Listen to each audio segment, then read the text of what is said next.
That's fine. That's good. Yeah, we're about to go live, so I think you're good. Yeah, that's a lot better. All right, cool. Yeah, I had to lose my backdrop. Yeah, that's why I have to do that too. So much light here at our downtown office. It's wonderful, but we can't use Zoom backgrounds. Takes all of the fun out of it for us. It's kind of hard to complain about natural good light, right? So we'll just leave it alone. That's right. All right, let's go ahead. I'm going to pull up our PowerPoint presentation here.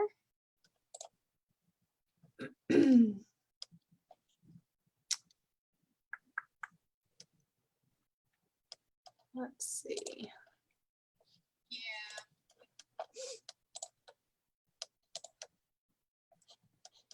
All right. Kelly joining us or no? What was that? Kelly. Did you lose me? No, I'm still with you. Is Kelly joining us? Oh, Kelly is not joining us today. Oh, okay. Yep, she has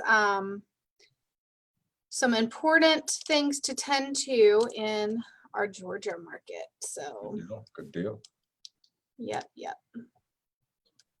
Well, this is about to be fun. Let's have some fun, Kills. This is probably this is our favorite. This is our favorite. So they're definitely about to be blown away, right? This is one of our favorite topics. That is for sure. This is. All right. Are you able to see the PowerPoint display? You are? Wonderful. Okay. Only thing I lost my Zoom controls. So let me find my Zoom controls because I can't see to record. So, oh, there they are. I'll get it eventually, folks. I will get it eventually. Okay, we are ready. It's 12 o'clock on the dot. There are folks that are joining us, I know, on their lunch break. So we want to be very conscious of time. My name is Kelly Walter. Thank you to those who are joining. I'm the Vice President of Community Development, and I'm here alongside with Herschel Holloway. He is one of our Community Development Managers. And as he mentioned, this is one of our favorite topics to teach on because I don't know about you, Herschel, but for me, it's one of my favorites because I see a lot of light bulb moments. Absolutely. You see that too with members. Absolutely. Like, whoa, I didn't know that, you know. And one of the things about credit scores is that it's kind of like I've learned that it's almost like a best kept secret, you know, like it's like a recipe that you don't want to share, but you want to share it, like, because you want everyone to be able to learn how they can also increase their scores. But I think the biggest thing is not really not sure what makes up a credit score. Like, right. What am I doing that's making that, or why is my score not going up or not going down after doing something, right? What's your favorite thing about teaching this class? Busting myths. Honestly, there's so many myths surrounding credit scores, credit reports, how to establish credit, how to build credit, and how to maintain positive credit. I'd just love to bust some myths with you today. Seriously, there's so many out there. It'd probably take 3, 4, 5 different of these sessions to overcome all of those myths that are surrounding the consumer world, right? Not understanding the credit. So therefore, we assume or make up these things that make us feel good about understanding it, when in reality, we really don't. But I'm going to bust some myths today, Kelly. Let's do it. Yeah, very good. Okay, so I'm going to apologize ahead of time for not looking directly at the camera. I've got 2 screens here that have a lot of information on it, and I'm going to do my best to navigate and maintain all that we're doing here. So hopefully it won't be like, the discussion won't be lost in the distractions of me moving my head back and forth, but I'm going to try to keep an eye on the Zoom toolbar. So I'm going to mention to those of you who are watching this on Facebook Live, we will not be responding to any comments or questions on the Facebook Live feed, but we would ask that if you have a question that you want to be answered, that you join the webinar and use the Q&A section. So if you are an attendee and you are wanting to ask us a question, you can use the Q&A section there, and I'll do my best to keep an eye on the questions that pop up as they pop up, if we get any, and we'll address them as we can. Otherwise, I'll do a check near the end of the webinar. So that's housekeeping stuff. And we're just going to roll right into credit scores and reports. We got a lot to go over, and I don't want to keep you too long. So we're going to see how much we can squeeze in here. But the purpose of today's webinar is to talk to you about understanding what makes credit scores, as well as knowing what you can do, to start improving yours, but also the credit reporting side of it. So they really are both their own topic. We really could talk about each of them in its own workshop, but since they're so closely related, we want to make sure that you have an opportunity to kind of hear a little bit about both of those, because it's going to build nicely on next week's topic. Next week's topic is on debt management. So this is a really good prerequisite, so to speak, for that webinar, because there's a lot of fundamental things about understanding what is influencing your credit score that is important to know about when doing debt management. So in this workshop, we're going to talk about the importance of knowing those things, as well as learning how to access information on your credit report, as well as your score. And then we're also going to talk about strategies that you can go ahead and start using to start improving your score. And then, of course, we want you to be able to know how to identify and protect yourself from maybe fraudulent type things, because anytime, listen, when we are in desperate situations, we tend to fall for things that we otherwise might not have, right? I mean, Totally. yeah, I mean, we had one of our very first MoneyWise Wednesday that we did was on fraud, because there was a lot of fraudulent things that were taking place during the beginning of COVID. Absolutely. And so we want to make sure that you're always staying vigilant, but that you kind of know in regards to when you're wanting to increase your credit or get out of credit, tough credit situations, that you know what to look for and guard yourself against predators, really. So, okay. So I know this isn't a live workshop, but if you could raise your hand, right? I want you to kind of think about, if you've ever checked your credit score before. Have you ever requested a copy of your credit report? Have you ever used a credit card? Have you ever taken out a loan to buy a house or a car? Or do you have student loans? Have you started a business or what have you? So if you said yes to any of those things, you likely have credit, or need to know what a credit score is and why it's important and how to read a report.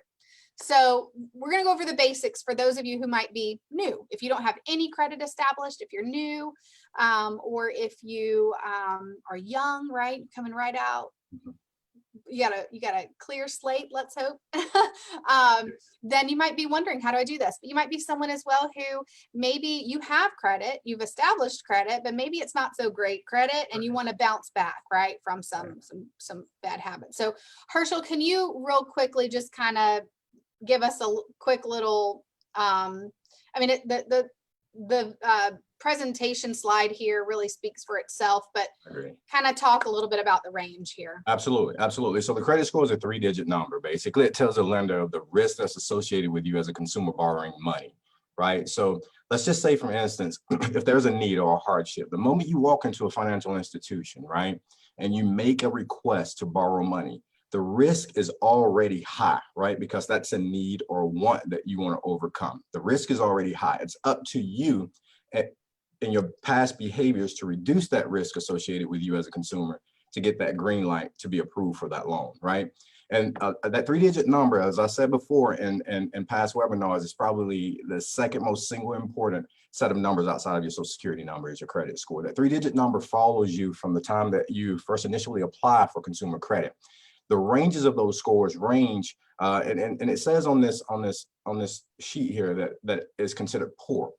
In the financial world, I like to change that term from poor to challenge, because nothing is poor. You can increase your credit score by changing your behavior. So the challenging scores are going to be on the riskier side of the tier, meaning that they're lower. That means you need to perform more. You need to do more things that the consumer world would justify as being creditable, right, for you to enhance that score. And then it ranges up to an 850, which is considered the highest score that you can obtain. And my financial in my financial professional world of the time that I've spent here, Kelly, I probably met maybe 5 people with an 850 score. But that takes time, it takes wisdom, it takes knowledge, it takes practice. And we all know that practice, it definitely makes perfect. Yeah, very good. Thank you for all that. Yeah, me too. I think I've met 2 people that actually had an 850. I've met a few that are several, like really close, but yeah. So, all right, well, let's move along here. So before, there are strategies to building credit. I'm not gonna go into this slide in detail because I'm gonna pause and share with you guys something that Herschel and I really like teaching from. But if you're someone who really hasn't established any credit, you have no credit history, it's not a bad thing. It's just sometimes it is kind of comparable though to think about someone who has no credit versus someone who has bad credit history, right? How they might face difficulties in getting loans or proving their credit worthiness can be similar, but they're still different in many ways. I know sometimes when those of us who have poor credit or who have had challenged credit at one point in our lives, like we wish we could just wipe the slate clean and start over again. And the cool thing is you can. Like yes, those things might follow you for 7 years or 10 years, depending on whatever is going on your credit report. But you can start right now, like making good things happen. And we'll talk a little bit in just a minute about how impactful the different things that you're doing in borrowing impact your score. So I want to give you hope to let you know that first of all, if you're even watching the webinar, whether you're on the Facebook Live or you're right here on the webinar watching it with us, kudos to you for even showing up, because that's the first step. That is the first step. So, so very good. Glad you're here. All right. So there are a couple of easy steps right here. We have 4 easy steps that you can go ahead and start offsetting either negative credit or establishing new credit. First one being opening a credit line. We're going to talk about the credit line. This is a revolving trade line. It could be a credit card through your credit union or your bank. It could be a retail card, a small loan that you could repay on time and in full. I think we all know what this is. I'm not going to go into a lot of detail about this. But one thing that's really cool about this is that if you're someone who has challenged credit and maybe have a bad history of these types of products, you can do secured lines, secured options as well. So sometimes we like to call it your skin in the game, right? That's one of the terms we use in the training wheels. Yeah, it's your skin in the game. You're saying, hey, I know that I've created new habits and I am ready to get past all these bad things that have happened. And I'm going to use my own money as collateral to secure that. You can do that. Okay, so we're not going to talk a lot about secured options, but just know that it is an option. So when you go to your credit union member service representative or your loan officer and you want to talk to them about it, you can ask, what are ways that I can get started with secured loans? Tell me more about that. So remember that. Also, step 2, you can request your payment history to be reported. This one's kind of cool, something a lot of people don't think about. If you rent or you pay utilities on time, you can actually request that your landlord or utility company report that payment history to the bureaus. They're not required to do it, but if you ask, they might, because they certainly have the ability to be able to report it. So you might be able to do that. It's also good to get letters of recommendation anyways. So if you are getting a loan from someone, but that is something you've paid for many years, but it's never been reported to the bureaus, you can get a letter of recommendation of that person saying, yes, they have paid, never been late for X number of years. Absolutely. That letter can speak very highly to us. Kelly, really quick before you move on, that's foreseen in the credit union community as a compensating factor, right? So we look for those opportunities that you've had in the past to help you along your way. Those are called alternative credit options, right? So just because it's not reported to the bureau doesn't mean that we won't consider that when we're looking at the intention of you repaying the debt that you're asking to come in and allow you to borrow, right? So all those options that Kelly is saying, these are spot on, guys. So ask questions. It never hurts to ask questions. That's right. Okay. And number 3, I'm going to say this one with as much caution and warning as I possibly can. But one option to establishing or bouncing back from a challenged credit situation is joint accounts. And we say joint account, we mean a loan account or a borrowing account, not a checking account. Obviously, that's not going to help you much. But you can request, that a family member or a friend or someone with good credit co-sign on a loan or a credit application for you. But remember, your credit actions are also going to affect theirs. There is no primary and secondary anymore. They are one and the same. So just, be careful who you're asking for help to, and be careful if you are someone who is saying yes to getting someone started. My son, and I know Herschel, you have an adult son now, and it's like, as you get closer to like helping them, you're like, okay, I teach to people all the time, be cautious about doing that. But it's like, sometimes my kid, like, I watch the way he tosses his phone down on the table, and I'm like, hello, like, what would you do with your credit score, if you had one? So it's kind of like, that is also affecting me if I am a joint account holder there. So be sure that you're careful about that, but know that it's an option. And I think that's why the slideshow here says optional. Of course, it's optional, and it is not, I would not say it's the primary one we would want for you either. We want you to be able to maintain that, unless you're in a, you're sharing a household with someone and you're sharing bills. We want to see you accomplish these things on your own and not have to use someone else as a crutch to get there. So it just depends on your situation, of course. All right. And then step 4, pay your bills on time and in full. Never miss a payment. You're going to know why that payment history is so important here in just a little bit. All right. So we are going to shift gears for just a second. I'm going to switch over to sharing a document with you. And I got to find it real quick on my computer. And I want to show you, let's see. All right, let's close this PowerPoint for just a second. And I'm going to find our document, and it's called the Beacon Roadmap. And it looks like I may have lost it here, guys. Hang on one second. While Kelly's looking for that document, I think the roadmap is probably one of the best piece of tangible items that we can offer to our community to help educate them, right? When first glance at this document, it looks like foreign language, right? It looks like hieroglyphics, but the moment that it's explained to you, you are that much more empowered, one, to protect your credit, but share this information with others that may seek the same knowledge that you're looking for. I'm excited that Kelly pulled this up. This roadmap is the conversation starter for a lot of our workshops, but a lot of our one-on-one consultations as we're out serving the community at large. Kelly, please. That's right. Okay. So, all right, I'm going to move my little camera over here so I can look at the screen and see you guys too at the same time. All right. So this is our, what we like to call our Beacon Roadmap, or what road to choose. And it's really important that you understand, we kind of already told you the range of scores, but let's talk about what makes up your credit score right here. Okay. Yes. So 35% of your credit score is made up of payment history alone. So am I paying on time? Do I have any delinquencies? That sort of thing. 35%. So we got a pie, 35%. Yep. This is the biggest piece in our pie. Absolutely. Just paying on time. A lot of people think that's the only thing that really matters. It's not the only thing that really matters. The next highest one is capacity. Capacity is, Herschel explains this one beautifully. We call it capacity is king.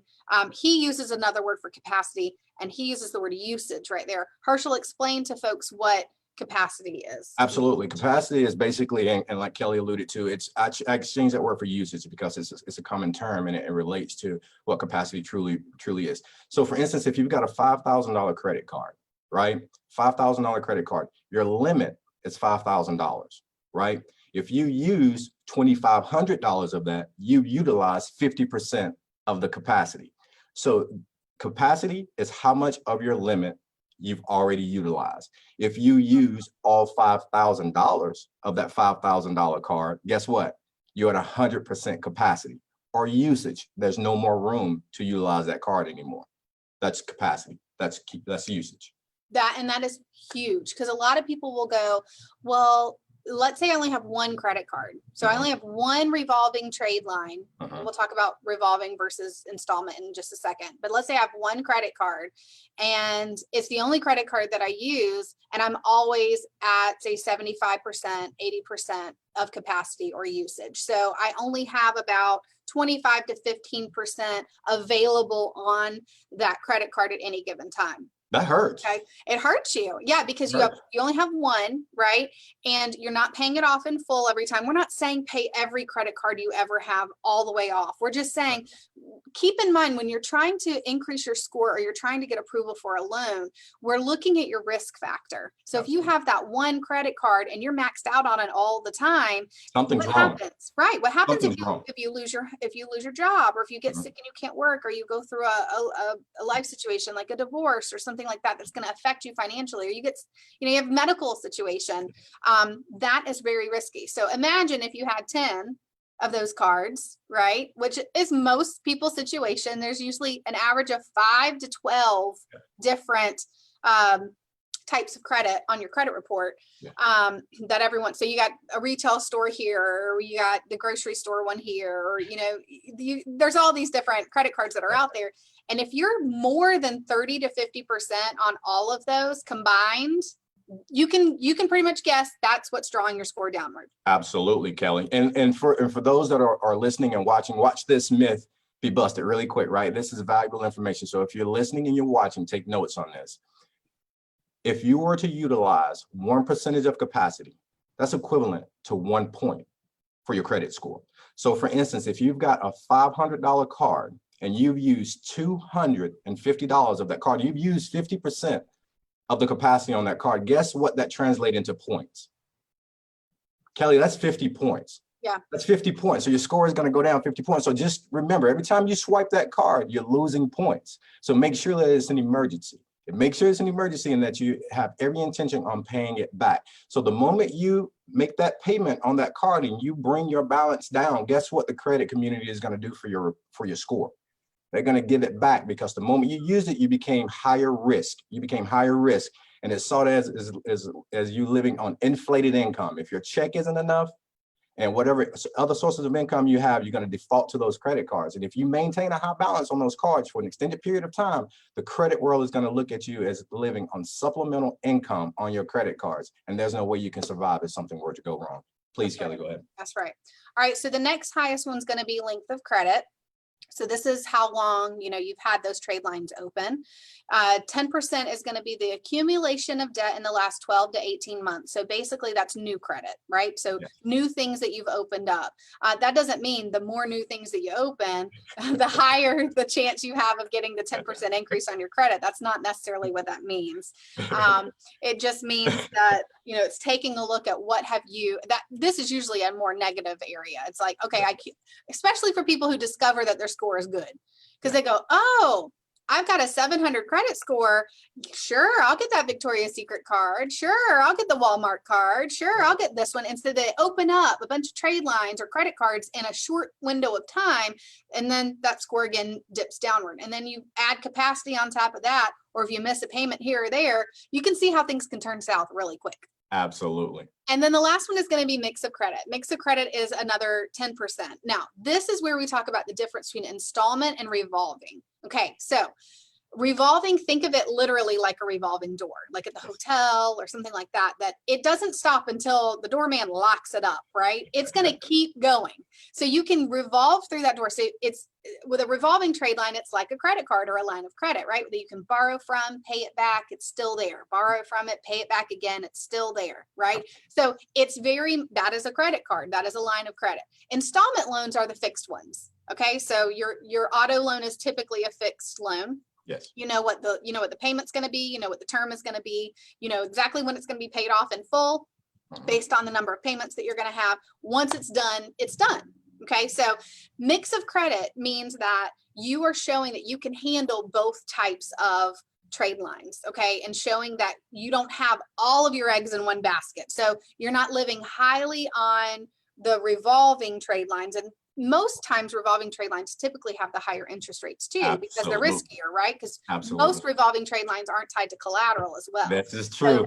So credit cards, lines of credit, those are even more risky. Okay, so if you have too many revolving and not enough installment, it shows that you're not going to probably pay those off as fast. So again, it shows you as risky. Okay. Boom. All right. So that is basically in a nutshell what makes up your credit score. I'm going to pause for just go ahead, Herschel. Go ahead. I'm going to switch screens while you're talking. Absolutely. So the last one that Kelly looked at under the Beacon roadmap was finance companies, right? Finance companies. Listen, guys, we're in desperate times, right?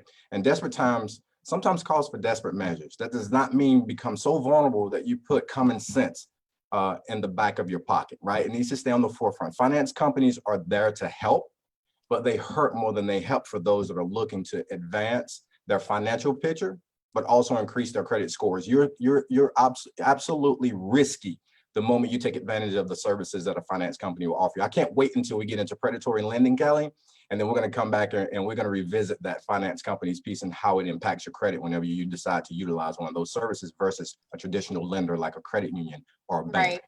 Right. Yeah, no, that's good stuff. It's so true. Gosh, I'm excited for you guys that are listening to some of this. You can totally get a little excited about it. All right, so now you kind of understand a little bit more about why those strategies are so important. I'm going to skip through real quick, and we're just going to talk. We're going to talk a little bit about the bureaus. So we keep saying the credit score, the credit bureaus. What does that mean? Can you guys think of any of the names? Obviously, they're right here on your screen, so I kind of gave it away. I wasn't supposed to look over yet, but yes, these are the big three. I call these the big three, all right? So Experian, Equifax, and TransUnion are the three main credit bureaus. They use different models to calculate what their credit scores are. However, the most popular scoring models are FICO and Vantage Score. So they, along with lenders, use their own version of the FICO or Vantage Score credit scoring models. Yes. These bureaus keep track of your credit history separately. So it's a good idea sometimes for you to utilize each one of them to kind of see how they differ a bit, but also it helps you find any discrepancies that might be out there. There could be discrepancies among reporting, so it's really good for you, and we'll share with you at the end how you can get a copy of your credit report. Yes. But credit scores may also be different depending on the financial product that you're applying for. So for example, a mortgage application may yield a different score for you than if you were applying, say, for a credit card. So they're looking for certain algorithms of that score. Okay, so we talked about how credit scores are calculated. Here's our pie shape here that kind of shows you, as mentioned, how they're calculated in different ways. It was really quick. Our image on our screen is strategies to build credit. Oh, I'm sorry. Hang on. No worries. No worries. Let's find out what's going on. No worries. And Kelly mentioned FICO. Kelly mentioned FICO. And again, that's another myth that I like to bust. Give me 2 seconds. So, right. So FICO is everybody, what's my FICO? What's my FICO? First thing you need to identify is what is a FICO, right? Fair Isaac Corporation is what FICO is interpreted as. Fair Isaac Corporation.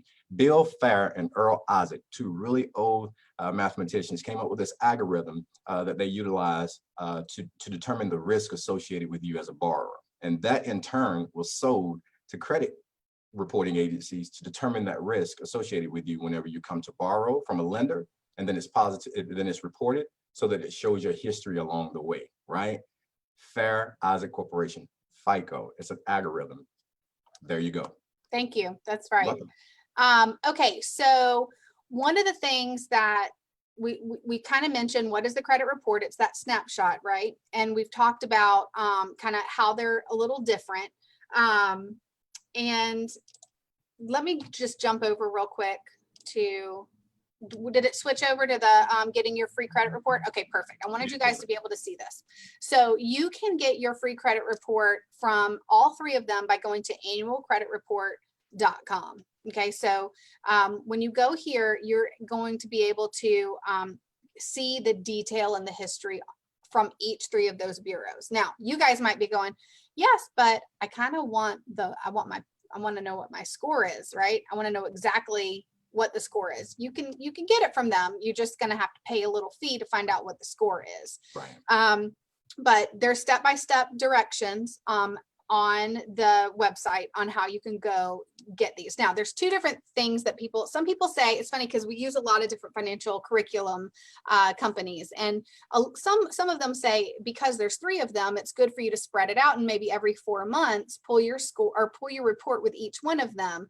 But then some say if you find a discrepancy, it's good to go ahead and pull all of them at the same time to see if that discrepancy is on all three of them or is it just on that one. So different strokes for different folks. You got to decide what works for you. The good thing is that it's out there. There are instances though where you can get a free credit report outside of the one you already got for free, and that's in the event that there's reported fraud, if you need to apply for welfare, or if you're denied a loan or a credit application, you can also receive one as well. Most lenders are going to allow you access to your credit report once you've applied for credit with them as well. So you can tend to just ask your financial institution as well. So good stuff. Good stuff. Thank you. For yeah. So, all right. So let's talk a little bit about, let's move ahead and see.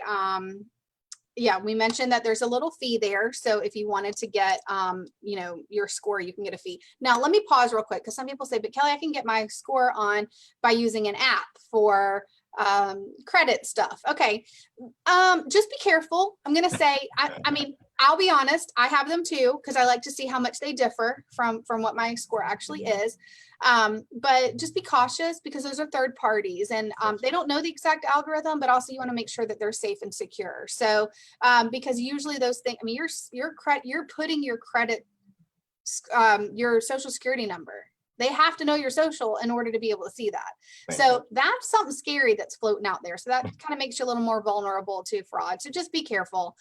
Just maintain your passwords on a regular basis and use the hard password setters so that you don't, you know, that someone can't figure it out or hack you. So I'm just that's my little disclaimer there. Just be really careful. All right. So your credit report is going to contain 4 major sections. Okay. And you want to kind of review these thoroughly for accuracy, just to make sure that there's no you know, discrepancies or whatever. We're going to get into disputing and correcting any errors that you might find here shortly. But the 4 major sections on the credit report, the first one is going to be your personal information. This is the part that's going to contain your name, your birth date, social security number, your address, as well as the name of your spouse and your employer if it's known. Public records is the next section. This section is going to contain information about bankruptcies, judgments, and any delinquent or unpaid taxes. That is right up there. Next to who am I looking at? I'm going to see, you know, some challenging things are going to be right there on top. Do I have any delinquencies, unpaid things, or bankruptcies? It's all going to be right there for a lender to see first thing. Then next is going to be your credit accounts. This section is going to contain information about your debts and whether, you know, you've been paying your bills on time. It's going to show that length of time. It's going to show balances. It's going to show limits. So we're going to be able to see capacity, right? That usage that we were talking about, that 30%. So if you've been missing any payments, or if you're at risk for delinquency or anything like that, that's all going to show up there. It also shows, your credit accounts also shows information on both open and closed accounts to keep in mind. So just because something is closed doesn't mean that it's still not showing up in your credit history, because that stuff still shows up for about 7 years. Okay. And then credit inquiries is the 4th one. This section is going to include information about organizations or people or agencies that have requested to verify your credit in the past 2 years.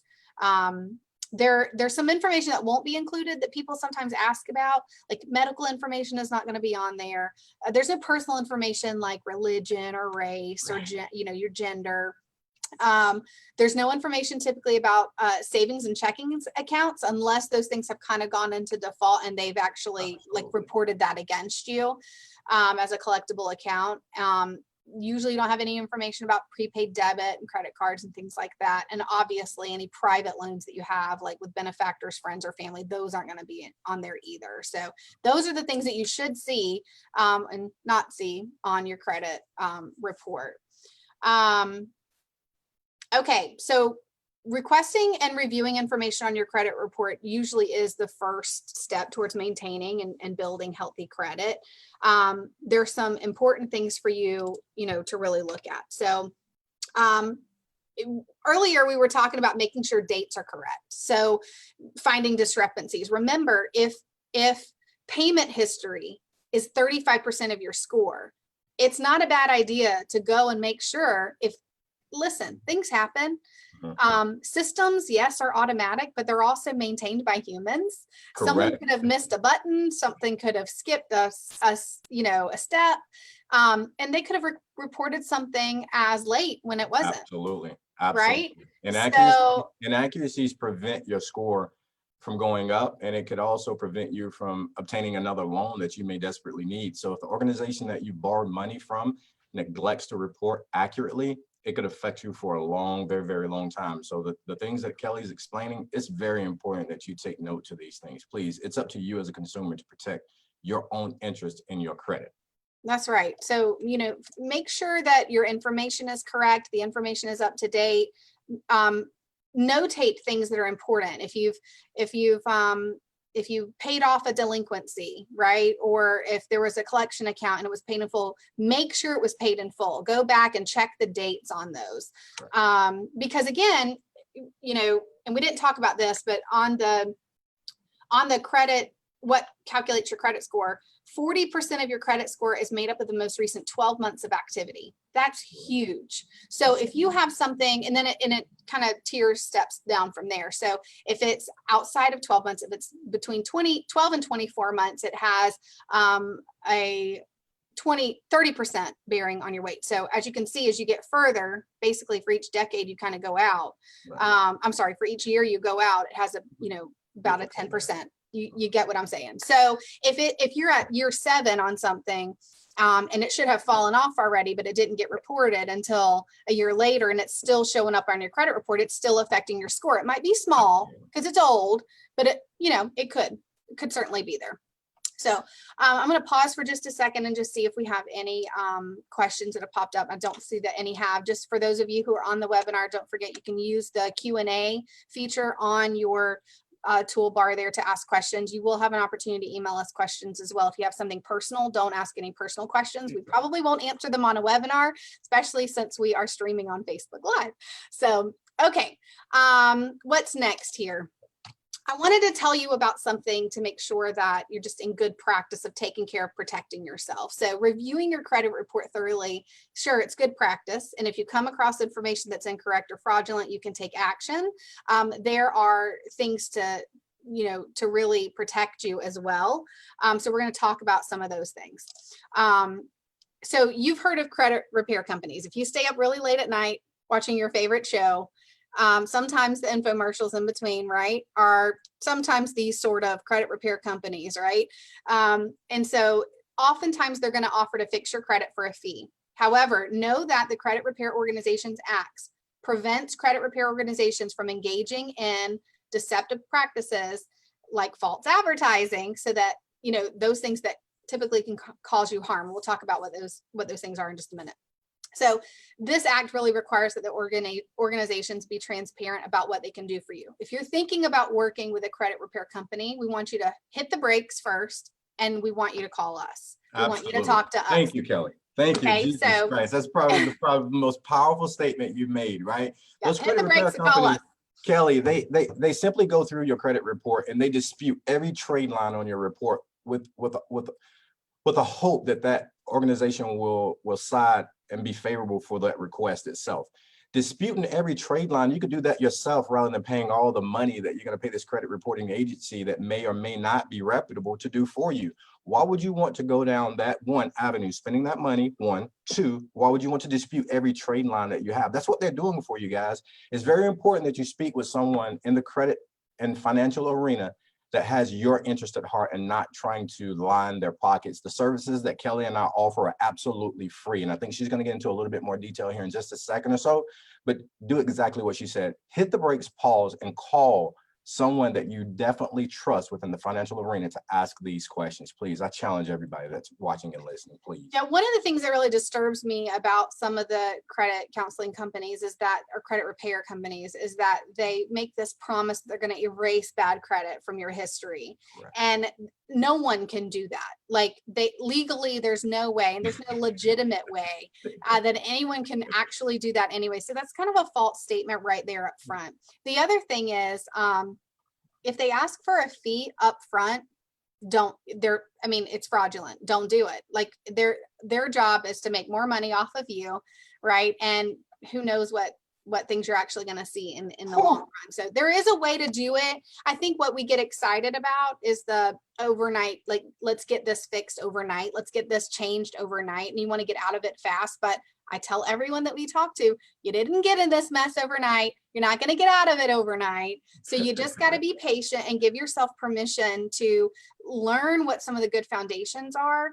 But I promise you, again, if 12 months of activity makes up 40% of your score, that means if you make a change today, right, in some of these things, and I hope you'll join us next week for debt management, because a lot of this is going to kind of have a chain reaction, like a lot of light bulb moments for you.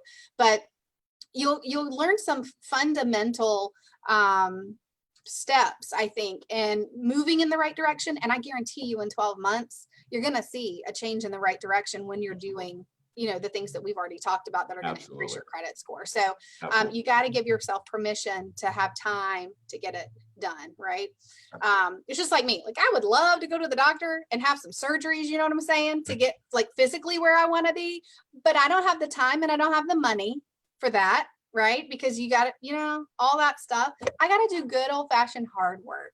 Absolutely. Right. That's all we're saying is the good old fashioned hard work. All right, let's, I'm going to zip forward just a little bit because we're a little short on time. Here's ways that you can repair your credit. Begin making payments on time right away. Start right now by making payments on time. Okay. If you're past due and you're not sure where to start, we're going to talk to you about next steps. Like at the end, we're going to tell you what to do to reach out to us. Because if you've got more month than you have money, you have a problem.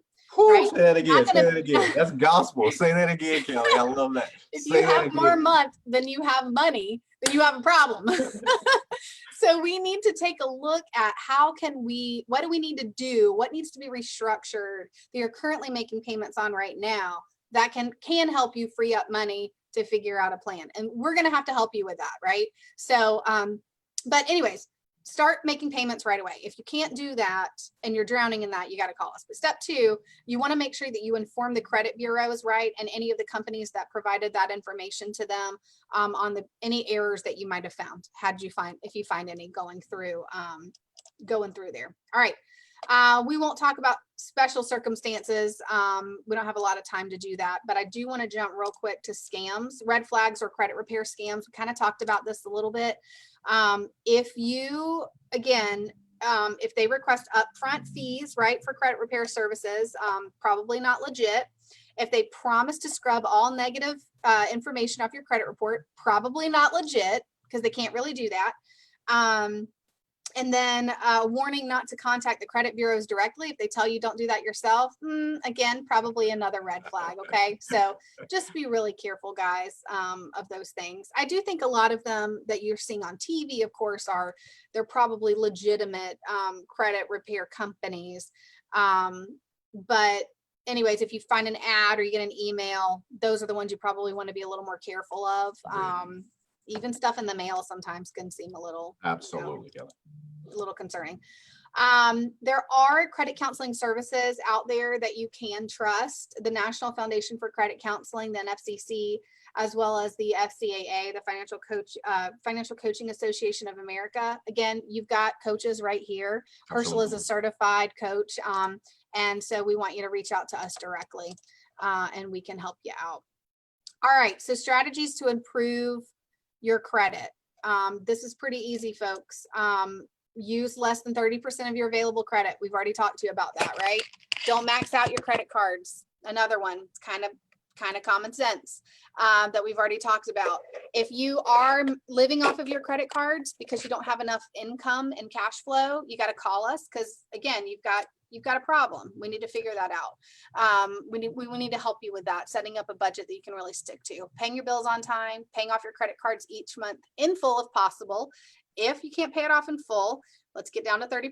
Next week, we're going to talk in debt management. We're going to talk about how to pay off debt faster. Yes. So join us for that and you'll learn some things. Yes, yes. Try to pay your loans on time. Do not apply for multiple loans and credit cards at the same time. Remember, we talked about that mix of credit. You got to spread it out a little bit. You don't want to hurt your credit too much. Make a financial plan or a debt management plan that's going to help you reduce debt. Join us next week to find out how to do all that. Yes. Create and follow a monthly budget. We are going to talk more about that as well. I'm going to pop up the schedule here for you in just a minute so you can see how all the pieces kind of fit together. But then lastly, review your credit report for accuracy. So in summary, I think you've learned the big ones are just pay your bills on time, right? Don't borrow more than 30 to 50% of your usage of your credit cards is the first steps and starting to turn your credit score to turn upward, right? Or start establishing credit. Review your credit reports regularly. Go ahead and take advantage of the annual credit report option that you have. Remembering that your credit score is a reflection of your debt management practices. It's kind of your report card, right? It is. So everything that you're doing now is going to be reported, right? So remember that every swipe, like Herschel was saying, every swipe you do on that card, or every purchase that you make or every loan that you get, it's going to be reported, right? And it's going to show your credit worthiness moving forward. So we didn't talk about this, but we will talk about it a little bit next week. But I want to remind you guys that,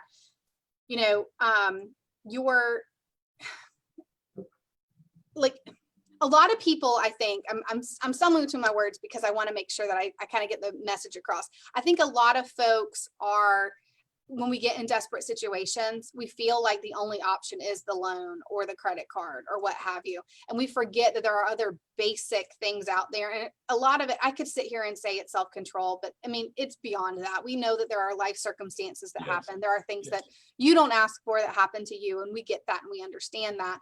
What I really want to make sure that you understand is that you know that you have tools to help keep you accountable.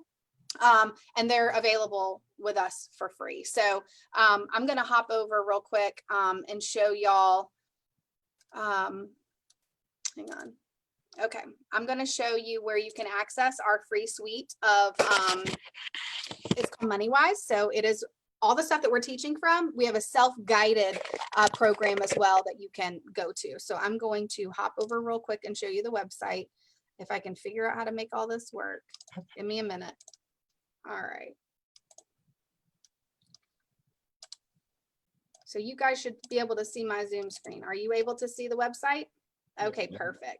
Oh, these cameras. I'll figure it out, guys. I promise. We're going to get you two cameras. We're just people. Listen, they didn't hire me to be a tech guru. Right. Okay, so if you just go to our website, envisioncu.com, you'll be able to go to /webinars, okay? And you'll be able to go to our website, and this is our /webinars website, and you'll see these are our upcoming workshops. So today, obviously, we did credit scores and reports. Next week, we're going to do debt management, and then we're going to roll into budgeting and making budgets work near the end of July. So you can kind of see how it's important to understand the big picture of credit, right? Understanding processes or steps that I could do to get out of debt faster or get a good management plan set in place. And then how do I align my budget to help support my debt management plan, right? So join us for all of that. Be sure to register for them by clicking here on this webinar link, which goes to the same one that we're doing right now. And just make sure you're registered for the webinar. We will continue to feed them through Facebook Live. Remember, this is kind of intended to be a lunch and learn hour for us. Our goal is to be done within 45 minutes. We're right at 46 minutes, so we're doing okay because we're about to wrap it up.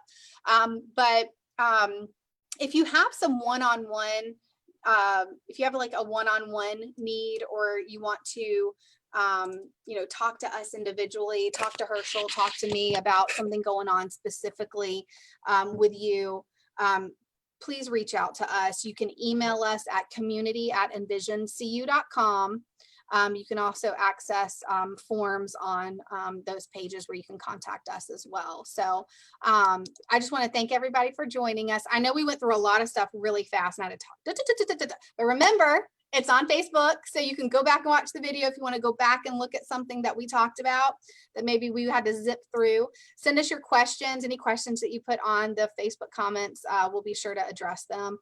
Herschel, what advice or final words of wisdom from Herschel would you like to leave with everyone today? Sacrifice, accountability, and pushing forward. We're all in desperate times right now. We're all vulnerable to our own personal finances. We're all trying to survive. We really, truly are. And I think, and I'm hopeful that Kelly and I both have humanized ourselves enough for you all through these different webinars and recordings to let you know that we're here with you. We're here for you. This information is for you. If you're lost, know that there's someone that can help you along your journey and along that path, right? If you have questions, know that there's somebody that can answer those questions for you. But more importantly, know that you've got a committed team right here at Envision Credit Union that's looking to help you create financial stability through the financial continuum, to break those generational things that has caused us so much grief and hardship, that we want to do right for those that mean most to us, and that's our family and our loved ones. So we encourage you, break the cycle, ask the questions, let's change the dynamic of how we're going to move forward. Thank you for watching. All of our viewers, all of our listeners, you're very special to us. And just know that we're here for you. That's right. I think you said it enough. That's awesome. Thank you guys all for joining us today. We look forward to seeing you next week for debt management, same place, same time. And y'all have a great week. If you need anything, email us at community@envisioncu.com. We'll see you next week. Bye.